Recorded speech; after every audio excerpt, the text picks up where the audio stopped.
Hi అండి. అందరూ ఎలా ఉన్నారు? బాగున్నారా? ఇవాళ వచ్చేసరికి అండి బోటి కర్రీ ఎలా ప్రిపేర్ చేయాలో చూపిస్తానండి. చాలా చూస్తూనే మీకు నోరూరిపోతుంది కదండీ!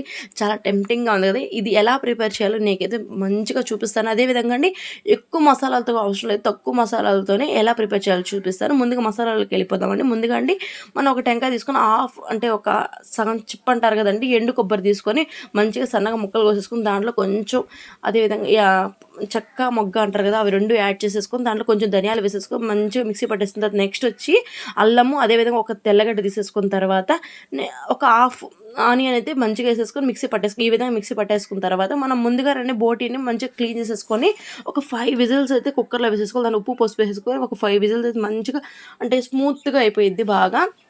అలా చేసేసుకున్న తర్వాత ఒక ప్యాన్ పెట్టుకొని కొంచెం ఆయిల్ వేసేసుకొని దాంట్లో షాజీరా అదేవిధంగా అదే పట్టా అంటారు కదండీ! అది చెక్క, మొగ్గ నెక్స్ట్ వచ్చేసరికి కొంచెం ఏమంటే యాలకులు వేసేసుకొని ఈ విధంగా వేగిపోయిన తర్వాత ఒక ఆనియన్ తీసుకొని ఆనియన్ కూడా సన్నగా చాప్ చేసేసుకొని మంచిగా గోల్డెన్ బ్రౌన్ కలర్‌లో వచ్చే విధంగా మంచిగా వేయించేసుకోవాలి. వేయించేసుకున్న తర్వాత ఒక 2 టొమాటోస్ తీసుకొని ఈ విధంగా కోసేసుకోవాలండి.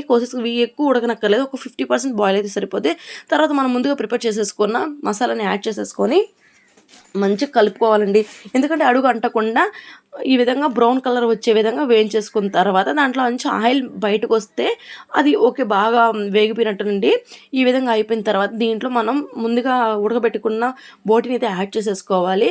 యాడ్ చేసేసుకొని ఈ బోటీ ఏమైందంటే మంచిగా మసాలాలు పట్టే విధంగా బాగా కలిపేసుకున్న తర్వాత మనం ఆల్రెడీ ముందే అండి పసుపు, ఉప్పు యాడ్ చేసేస్తున్నాం కాబట్టి ఇప్పుడైతే ఆ 2 వేయనక్కర్లేదు. ఎందుకంటే అది మన లాస్ట్‌లో టేస్ట్‌కి సరిపడా ఉప్పు వేసుకుంటే సరిపోతుంది. తర్వాత అండి మన నెక్స్ట్ వచ్చేసరికి కారం వేసేసుకోవాలి. మనకి ఎంత స్పైస్ లెవెల్స్ బట్టి వేసుకుంటే నేను 3 స్పూన్స్ వేసాను.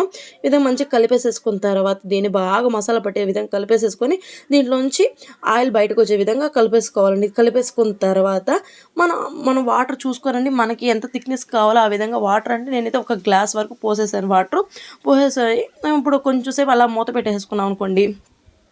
మూత పెట్టేసుకున్న తర్వాత బాగా కుక్ అయిపోతుంది. ఒక 5 మినిట్స్ సరిపోద్ది. ఎక్కువ సేపు అయితే అవసరం లేదు. నేను ఒక 5 మినిట్స్ పెట్టేసుకొని దించేసేసుకున్నాను. తర్వాత నాకైతే ఈ థిక్‌నెస్ సరిపోద్ది. దాంట్లో కొంచెం కరివేపాకు అలా వేసేసి లాస్ట్‌కి ఫైనల్ టచ్ అయితే అయిపోయింది. దీంట్లో ఇంకేం చికెన్ మసాలా, గరం మసాలా అటువంటివి ఏమి వేయనక్కర్లేదు. ఇవి వేస్తే సరిపోతుంది. చాలా టేస్ట్‌గా ఉంటది. ఒక్క రొంత సాల్ట్ మీరు చూసుకొని వేసుకుంటే సరిపోద్ది. నచ్చినట్టయితే ఒక్క లైక్ తెచ్చుకొని చాలా స్పైసీగా ఒకసారి